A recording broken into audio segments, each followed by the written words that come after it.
Funding for This Is Nashville comes from you, our listeners, and Music City Prep Clinic, Nashville-based provider for PrEP, and offering comprehensive sexual health services in an environment designed to be safe, professional, and shame-free.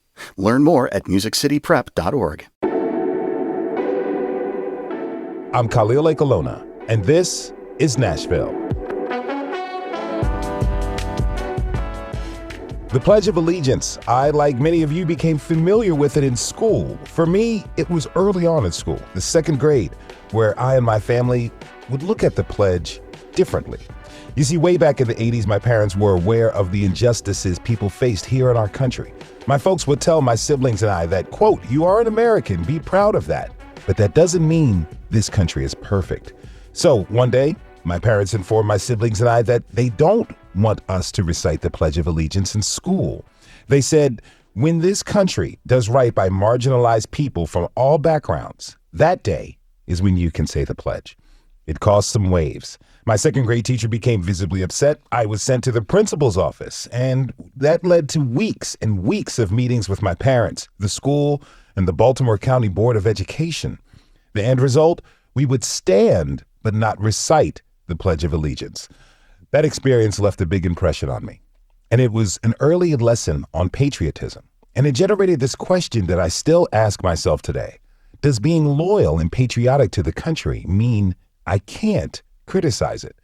That's a question I'd like to ask our first guest, David Dark, who's a professor of religion at Belmont University. David, welcome back to This Is Nashville. Thank you. I'm so grateful to be on. Really glad to have you here with us. I do want to ask about the Pledge of Allegiance. You know, you shared a comment with us on Instagram about the pledge where you said, quote, "Even apart from the idolatry involved, it is a direct violation of the teachings of Jesus."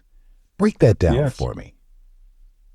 I sure will. I will note that I grew up in the Church of Christ, which is mostly associated with Lipscomb, I suppose, in Nashville. And I want to note, too, that one hears of white evangelicals these days and white Christian nationalism, but my parents were what I call Jimmy Carter evangelicals.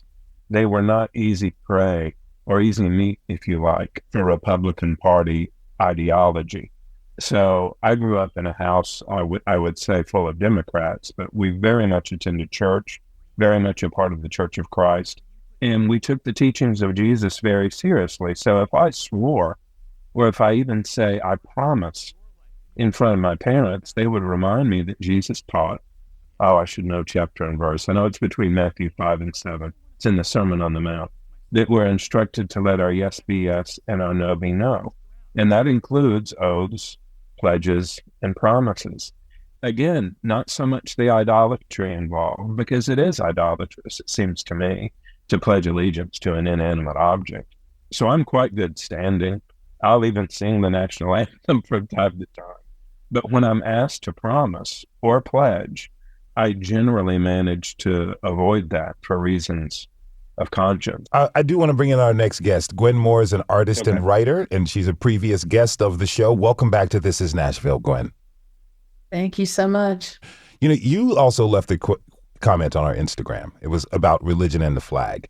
I'm going to read it because I think it's important for listeners to hear. You said, quote, "I quit saying it in high school, the pledge, when I realized under God with liberty and justice for all was not true. Back then I used to say I would resume it when it was true. As the years have gone by, I realized that I don't pledge allegiance.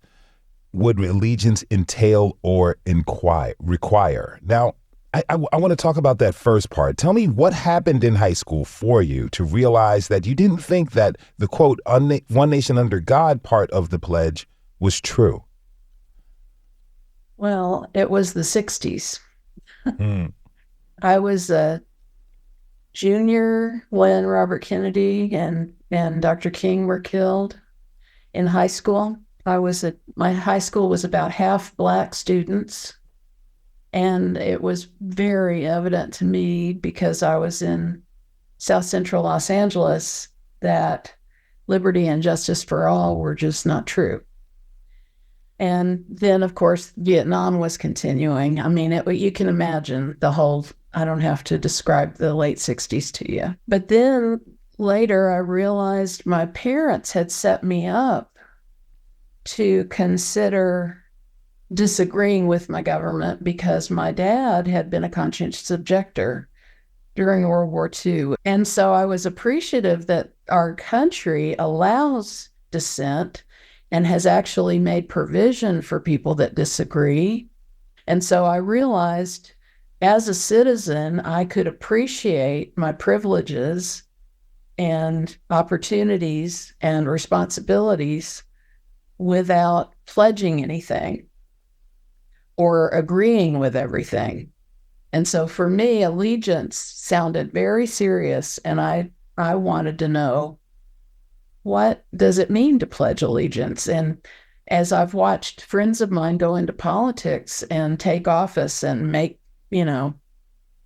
vows, I always think, I know your religious background. I know you're a person of faith. What does this mean to you? That's interesting because it brings up the question of allegiance or obedience. And that feels similar to the point that David was making earlier about pledging the flag actually contradicts Christianity. I'm interested in talking about that, particularly like you have friends who take public office and, if you're a Christian, you are allowed to give the oath of office on a Bible. If you're Muslim, you do it on a Quran. I believe if you're Jewish, you can do it on a Torah or whatever document you want.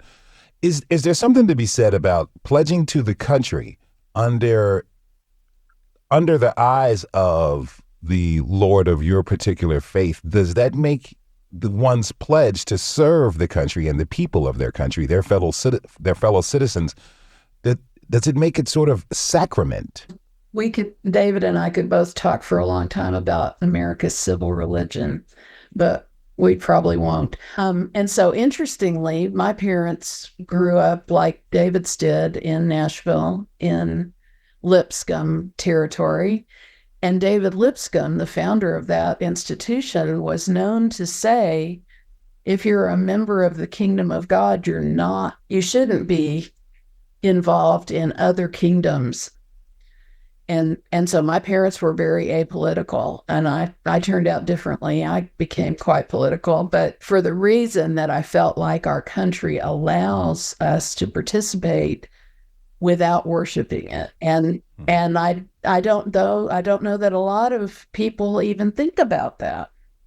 I don't think a lot of people have ever questioned the pledge or standing or singing the great songs of America as being anything to do with their faith. It's like we are good at compartmentalizing.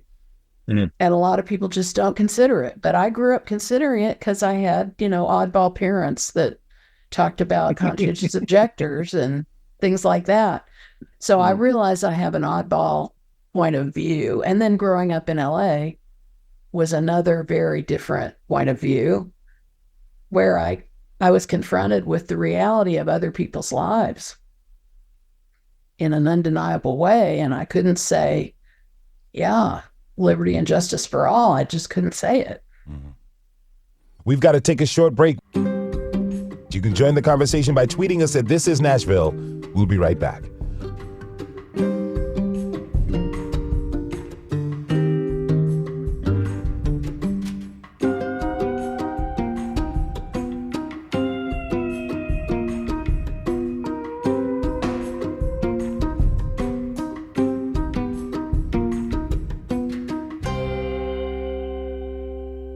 Good afternoon. You've been listening to This Is Nashville on 90.3 WPLN News. I'm Alexis Marshall here in the studio with Blaze Gainey and Caroline Eggers. And we've been listening to a little bit of digging into why we say the Pledge of Allegiance. An interesting topic and something that you might think about if you're sort of a free thinker, if you're an independent thinker. That's the type of person that's listening to WPLN News, somebody who wants to ask the question over and over again, why? It's because you want to dig deeper. WPLN News does that in our reporting. We do it on This Is Nashville. We do it in our newsletter, online. We give you the bigger picture, we connect the dots, and that's why you value this service. WPLN.org is where you can go and support it with your dollars. There's also never been a better time to donate, because today and today only we have $25,000 in matching money on the table, so your donation will be instantly doubled. WPLN.org is where you can give. Yeah, and I wanted to add that the Nashvillager is also our new podcast is also where we dig deeper into things and give you a picture. Nina also includes some history in that, or the host of the day. Tony recently did one, so it's another way that we are giving you the news. I know people love podcasts. If you're a podcast listener, I would say make sure to go and subscribe to the Nashvillager so that you can listen every morning to get the lay of the land of that day when it comes to news. But it doesn't, your money goes a lot further than just the news of the day. It goes to making sure that we can dig into our stories and get multiple voices in our stories. A big thing about being in news is trying to remain in the middle so that we can get the stories and the sources from both the right, the left, the middle, independent thinkers that may have different thoughts on certain issues. So if you are one of those people, you enjoy hearing different opinions on topics, give to WPLN.org, because it helps us get those voices on the radio and on the air so that you can then hear them, and maybe it'll influence the way that you think about certain topics. Yeah, or just give you more space to think for yourself. Yeah. And like Blaze says, you now have more ways than ever to get this news. And every day, this news is filled with stories that affect us. Some stories make us angry, others inspire us and maybe even reassure us. I will point to my colleagues, Blaze and Lexi, on that point. And the importance of this knowledge gained can't be overlooked. As informed voters, consumers, and just human beings, it's our right and responsibility to react accordingly, trusting that the source of our information is accurate and trustworthy. WPLN has been your dependable public news source for over 60 years, and your gift will help make sure that continues to happen. To support our work, hop on to WPLN.org. Caroline's absolutely right. I mean, it makes me think of like when you're in the drive-thru and you pull up to pay and somebody has already paid for you. Like that just puts a huge smile on your face and you're like, oh my gosh. And then you don't want to let the pay it forward line down. So, you may pay for the person behind you. That's exactly how this public radio system works. Somebody a while ago, whether it be last year or 10 years ago or 20 years ago, paid to support this service so that you could be listening to it right now, today. Now is your chance to pay it forward so that the next person can discover their love for public radio, can be informed by the different stories that each of our beat reporters is turning in every single day, to have their minds expand listening to shows like This Is Nashville. Pay it forward right now and get your money doubled by this matching when you go to WPLN.org and click Give Now. Funding for This Is Nashville comes from you, our listeners, and Music City Prep Clinic, Nashville-based provider for PrEP and offering comprehensive sexual health services in an environment designed to be safe, professional, and shame-free. Learn more at musiccityprep.org. I'm Khalil Ekalona, and this is Nashville. The American flag is supposed to inspire pride, patriotism, bravery, and an unwavering dedication to the ideals of the United States. But what is patriotism really? And why do we have a flag? Why do we have to say the Pledge of Allegiance at schools and ball games? We'll dive into these questions and more with guests David Dark and Gwen Moore. There seems to be this ownership of what a real American is, of what patriotism means. When we think about religion and patriotism, a lot of times those things can go hand in hand for some people, particularly in today's political environment. And some of the most patriotic parts of the country, they're also the most religious. Dave, talk to me about that. Is this something that's a little bit regional in a sense? Well, my read on religion is that religion is witness, is something that most of us are up to all of the time. When Gwen was talking, I thought of the way people say the word America as if they're praying to it in a way. And that is a thing. I think of Mark Twain saying loyalty to the country always, loyalty to the government when it deserves it. So I try to make a distinction between Vladimir Putin and the people of Russia. And I try to make a distinction between the people of the United States of America and whoever happens to be president. Yeah, I don't want to pledge allegiance, but I'm absolutely loyal to particular forms of human thriving in the United States of America. And I'm very wary of claims for God being issued by those who command or have commanded armed force against others. And I'll even say, especially because so much of the abusive behavior from our supermajority in Tennessee is accompanied by Bible verses, I think it's appropriate to say that our elected leaders use God for an appeal to their personal identity in Jesus Christ, to kind of baptize or cover the abusive positions they stake out against constituents.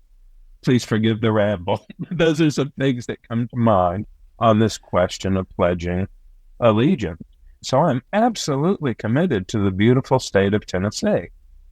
But the beautiful state of Tennessee needs to be protected from the public safety threat often embodied by many of our elected officials. This isn't disrespecting the troops. This isn't any of that. This is me exercising care with my own power of speech. And we're free to do that. But what you're both saying to me is that, allegiance to the country should be secondary to one's religious principles. A lot of folks feel that United States is a Christian country, should be strictly a Christian country. How do we reconcile that? Gwen? Yeah. I've been thinking about that subject since college because I was blessed with a professor who talked about civil religion and how in the United States there's been a concerted effort to combine patriotism with Christian belief as if they were interwoven into one thing ever since the 50s, when we put "In God We Trust" on the money and we put "Under God" into the Pledge of Allegiance. And so anyway, I've been thinking about all that for a long time and never dreamed that I would be alive at this time in history. And so this is a challenging time to feel such a clear division between the absolute importance of religious freedom, which our country was founded upon, and at the same time rejecting a form of religion which is purporting to be something that we know it is not, and calling it out. And I had this very conversation yesterday with my cousin on Facebook, and I ended up saying to him, no, the point you're making is exactly the point I'm making, which is I want non-Christian people to know this is not biblical Christianity that's being presented to you, even though it's got the name. That's what I want them to know. I'm not rejecting the church. I'm not rejecting Jesus. I'm not rejecting the Bible. I'm rejecting what I consider a false representation, and very dangerously false. David, what would it take? What would have to change for you to truly believe in the Pledge of Allegiance? Oh, okay. I'm going to have to specify. America is a couple things. It's a crime scene, and it's also a wonderful possibility in human history. Christianity is two things. When it isn't fascism, that's one thing. It's a peasant philosopher moral movement to which everyone is invited. So the pledge, for me to say the pledge, is a non-starter for me as a person who wishes to be a follower of Jesus of Nazareth. But I have a lot of hope for the United States, for the people of America, if we can preserve free and fair elections in the months to come. All right, thank you. Gwen, what would have to change for you to truly believe in the Pledge of Allegiance, to say it again? I think I would have to define allegiance in a way that I was comfortable with, and it wouldn't be the same as most people. For me, I'm willing to say, I will not betray this country's interests, and I will want its best, and I will believe in its aspirational goals, and I will be grateful for the benefits that I'm given as a citizen, and I will accept the responsibilities I'm given as a citizen. And all of that, if that satisfies the need for allegiance, then I can do that. But if unquestioning obedience is called for, I can't do that. I want to thank you both for this conversation, and thank you both for offering your perspectives. My guests were David Dark, he is a professor of religion at Belmont University, and Gwen Moore, artist and writer. You can join the conversation by tweeting us at This Is Nashville. We'll be right back.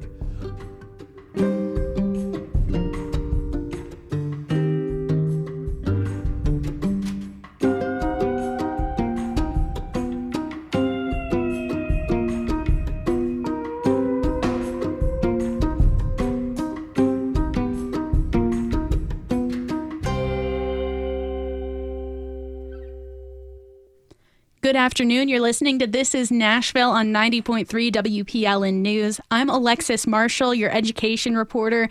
I'm here in the studio with our environmental reporter, Caroline Eggers, and our political reporter, Blaze Gainey. We've been listening along with you. And if you value the types of conversations that you hear every weekday on This Is Nashville, it's time to support it. This is our spring fund drive, and there's never going to be a better time in this spring fund drive than right now to give, because we have $25,000 in matching money on the table from loyal members who are trying to incentivize you to join them. I promise you that every story that you hear on WPLN News, every thought-provoking conversation, every driveway moment where you just have to hear the end of that story is going to feel that much better when you have some ownership over it, when you say, I helped, I made that happen. You can give a gift that makes sense for you and your budget right now at WPLN.org, and it will be instantly doubled. WPLN.org is where you can make that gift. Yeah, so WPLN News is always working to report for you and to everyone. WPLN brings facts and context, perspective and understanding. And This Is Nashville brings you so many voices from our beautiful community. Together, this creates a vital service for all of us, and your partnership and support is so important. The majority of our funding comes from listeners like you. So please support this service by going online to WPLN.org.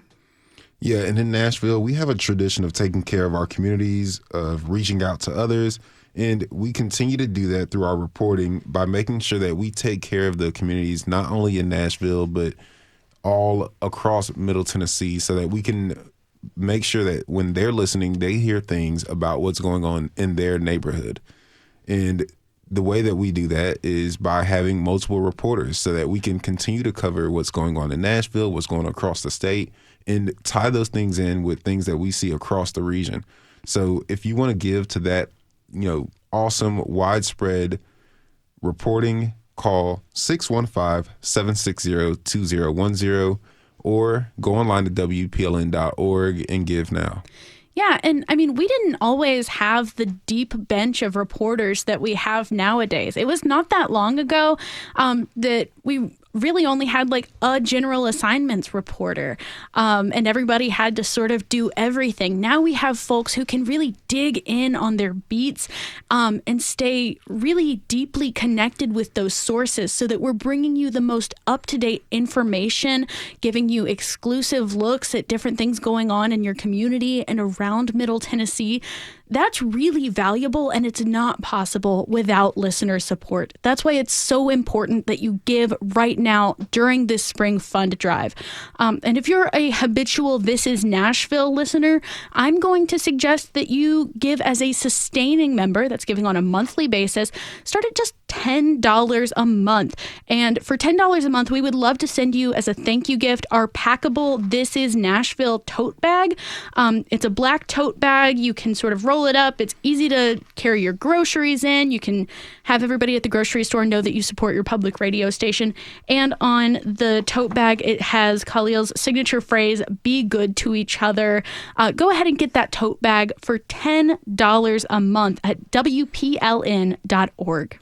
Yeah, and I want to actually piggyback on something that Alexis said earlier just now about us having a deep bench here at WPLN News. You know, if you're a sports fan like I am, having a deep bench is the teams that usually make it the furthest and are successful and win championships. That's essentially what we are trying to do here. We're trying to, do the best job. And the only way you can do that is by having a deep bench of all-stars, of superstars. You know what I'm talking about. It's teams that really can take it far. And I believe WPLN is that. And the reason we've become that is because of you. You've been giving to the station already. I'm talking about the sustaining members. And it may just be time to up what you've been giving, maybe inch it up $10, $15, who knows?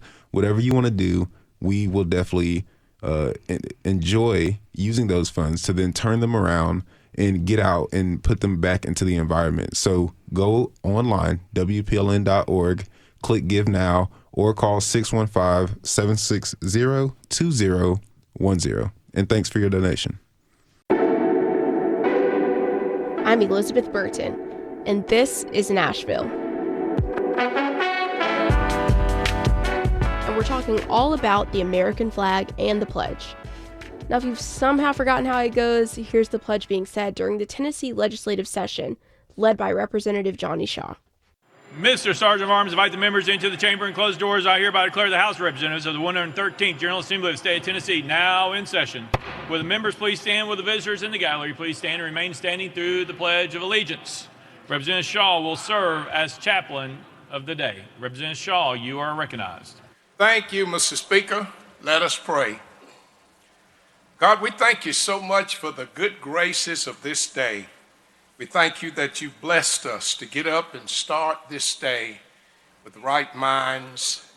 And most of all, God, the good graces that you have developed on us to receive it back. In Jesus' name, we pray and believe it's done because we ask it of you. Amen.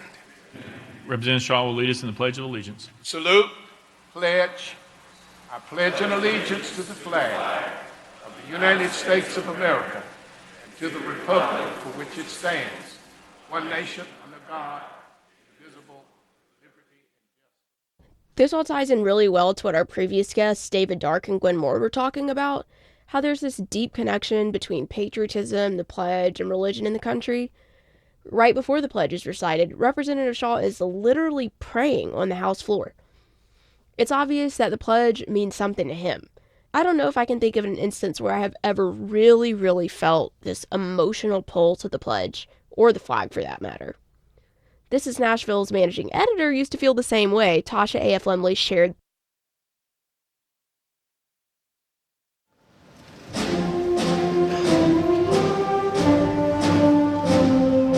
So it's the, year or two after we graduated high school, and we're returning for some friends who had been juniors in our senior year who were graduating. And we're sitting, way up high in this arena where our graduation was taking place. And, just talking as friends do. And the proceedings had begun. they're doing the regular things leading up to the graduation, the rigmarole, the songs, the march in, all of these kind of things. And at one point, the Pledge of Allegiance.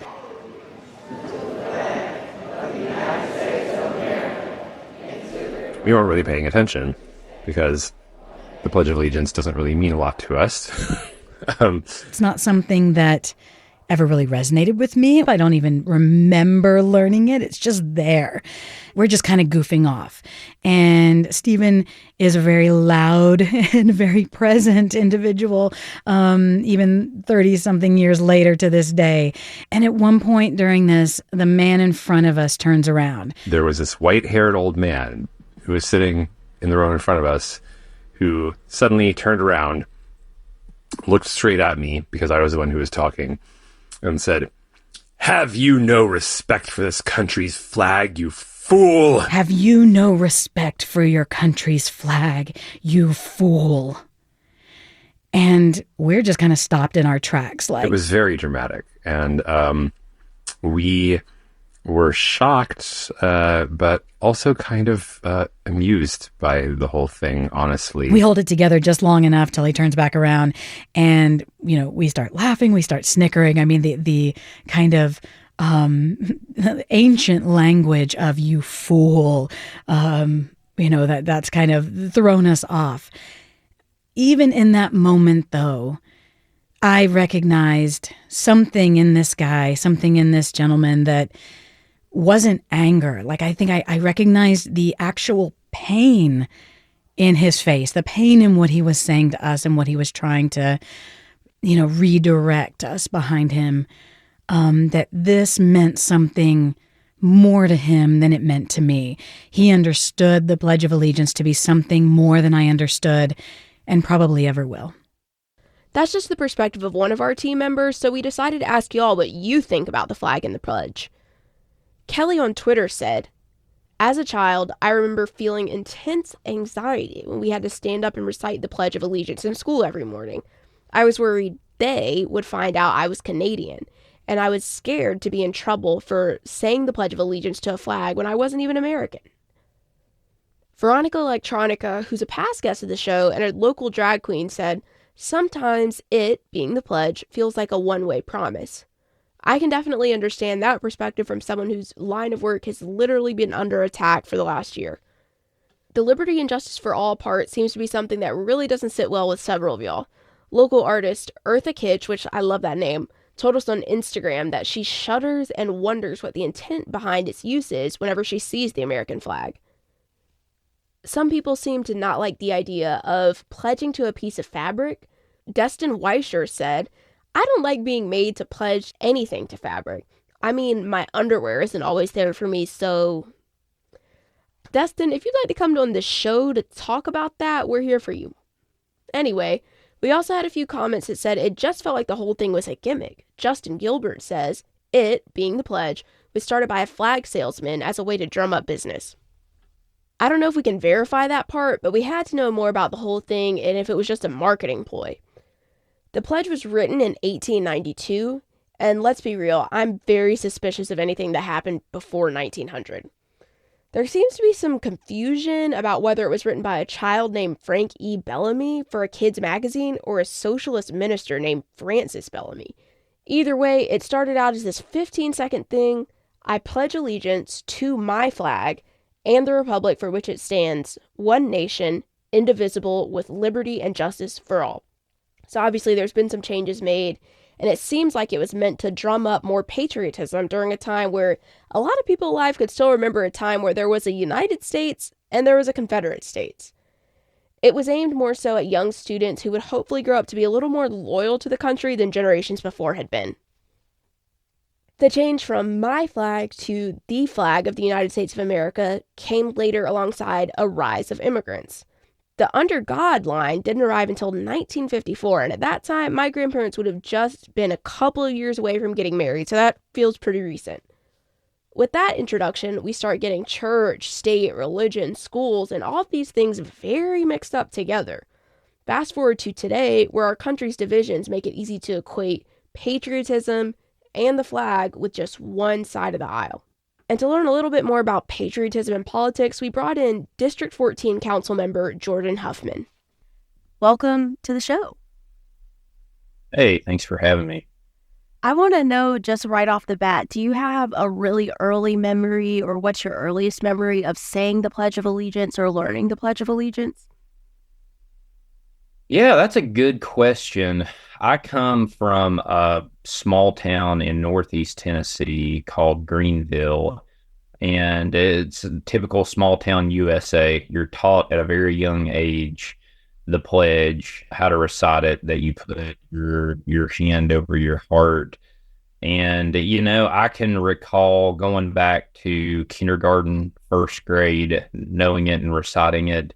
Now, I will also note that I was a giant nerd when I was a child, so I love that. also all of my capitals of my 50 states at first grade. But my classmates were not doing that, but they were saying the pledge. I do recall that well.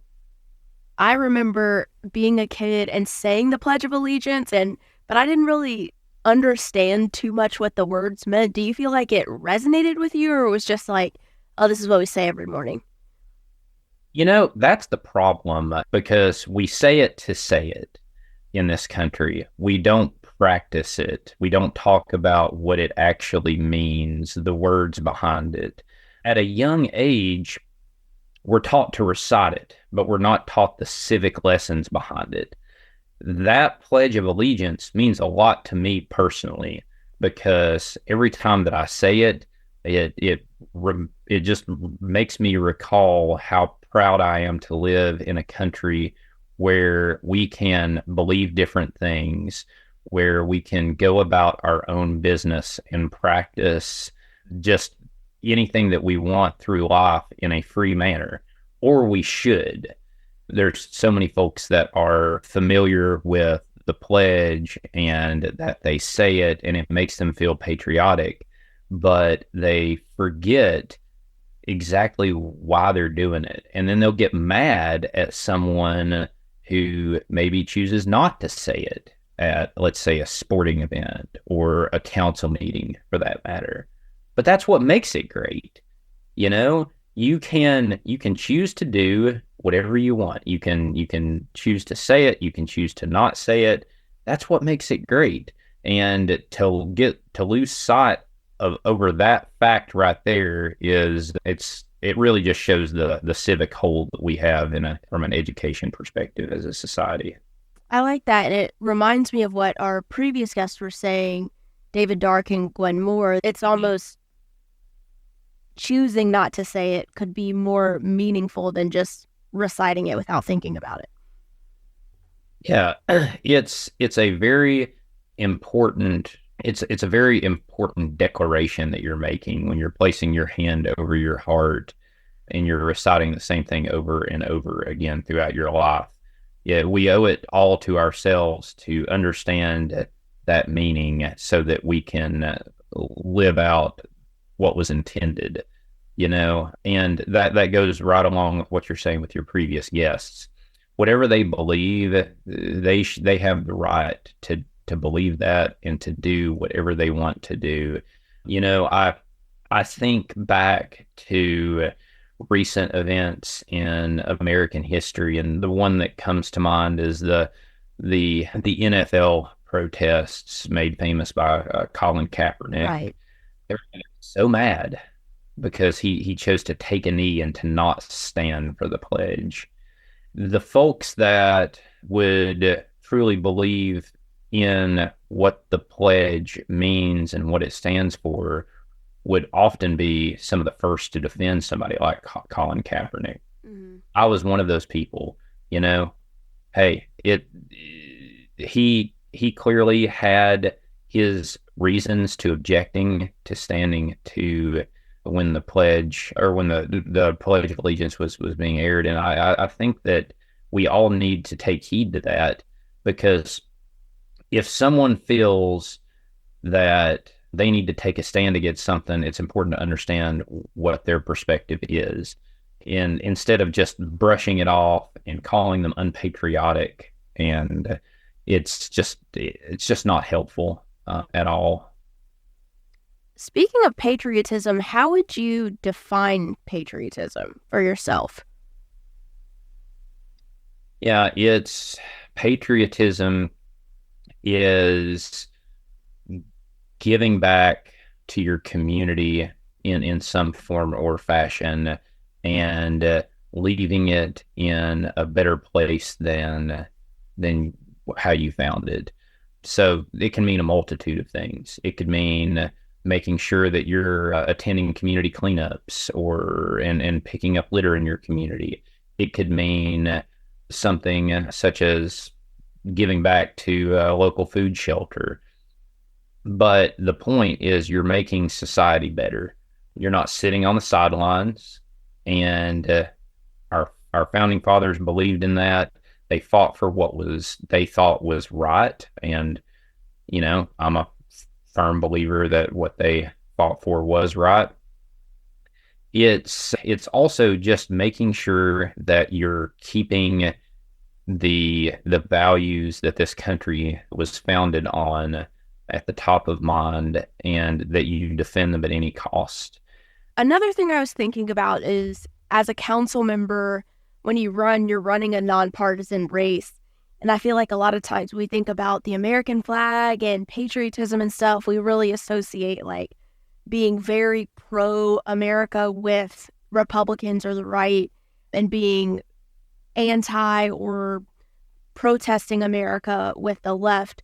How does that come into play with what you're doing as a council member and as a nonpartisan elected official? Yeah, that is a problem that I have dealt with personally my entire adult life. I have been, while I am nonpartisan, I consider myself a member of the Democratic Party, have since I was of voting age. And it's kind of crazy to me to think that Democrats can't be as patriotic as Republicans. But one thing that I noticed, especially in the mid-2000s, is this switch that Democrats couldn't be patriotic. And it started to become more and more clear with the Bush years, especially the second term George W. Bush years.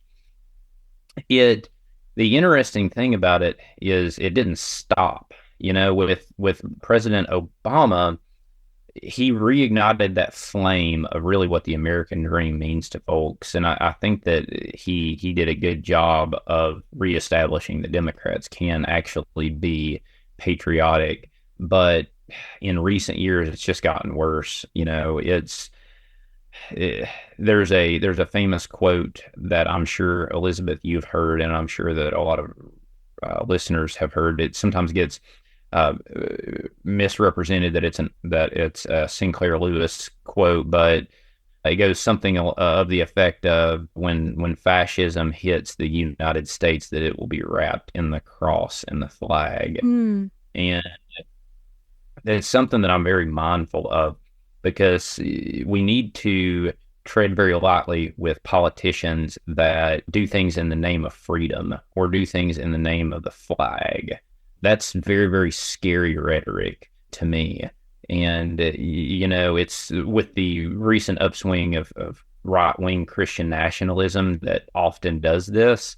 It's something that I'm just always taking note of. But to say that anyone who votes for Donald Trump is more of a patriot than anyone that votes for Joe Biden is crazy. And I do believe that regardless of who you vote for, that 80% of us can likely agree on most things. It goes back to what we were talking about earlier of how we're so divided right now. I don't even think we can realize that. It's becoming more tribal than anything. So I look for any opportunity that I can to talk about, why I think that, I'm patriotic, and that I stand for the flag and for the Constitution because of these specific principles. Because if we're not clear on these things, then the other side is going to continue to just take away that semblance of being able to say, hey, I'm an American too. I'm patriotic too. Feel like one thing that's really important about local election and local government bodies is that there's less of an opportunity sometimes for things to be so polarized, like right and left, Democrat and Republican, because those races are nonpartisan. Yeah, and on the local level, there's I say this often, but there's no Democrat or Republican way to fill a pothole. Right. Right. And for the majority too on the council, it's interesting. We do have conservatives and we do have liberals, but on most things, you will see both of those sides coming together for a collective cause. Now, we'll go back to our respective sides on other things, but we do come together a lot more, and it's because of that local nonpartisan effect. I truly believe that. Of course, everyone knows that who's a Republican and who's a Democrat, but not having to tie yourself to a party makes you a better public servant. And on the local level, it's so important that you have that level of neutrality so that you can be that direct representative in government. And before we wrap up, are there any ways that you feel like are positive and helpful and productive that people that in Nashville can do to really honor the message of the flag and the pledge? Yeah, get involved on the local level, get involved in your local neighborhood organization, give back to your community, attend a council meeting.